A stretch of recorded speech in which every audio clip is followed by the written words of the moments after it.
Yeah, Sandy, the stories you've been sharing with us are utterly fantastic. What your ministry is doing. I mean, this is what the Lord wants done. Like I'd mentioned, going out into the highways and hedges and compelling them to come in, feeding the poor and the women that you're helping, the babies you're helping.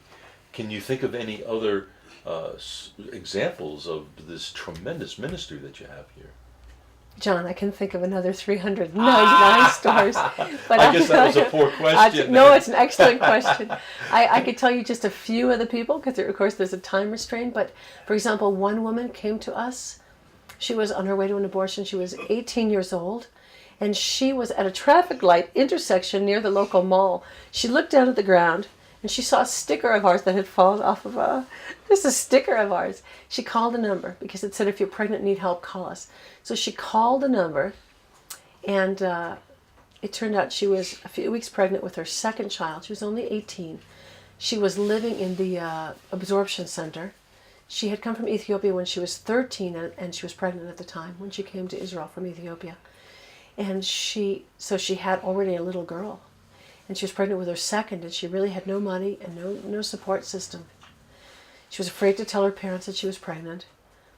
Her boyfriend, who was using her he was committing adultery on his wife, and he was using her, and he brought her into us. He was not going to be helpful to her at all. And what happened was that she was deeply depressed, and we sat in the office with her, and she said, I'm either going to have an abortion or commit suicide. I can't keep this child. We talked to her for hours. In the end, she continued the pregnancy. She had a beautiful little boy.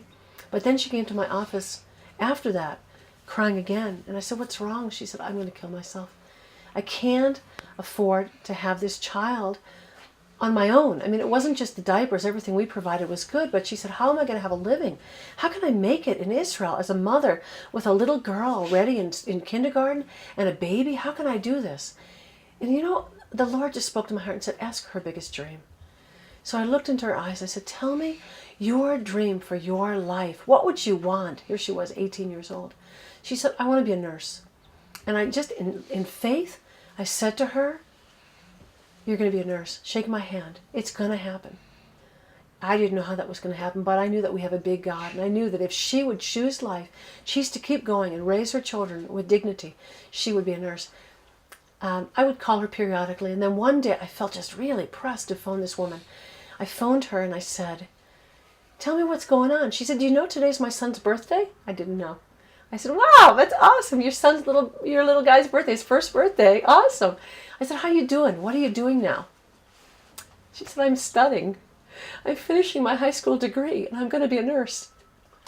Wow. God is so faithful to bless those who choose his path. And this woman, since then, has become a believer. She's involved with the congregation, and her life has taken a path, you know, from the side road. She's going on a narrow path now. She's walking the walk that God has for her life.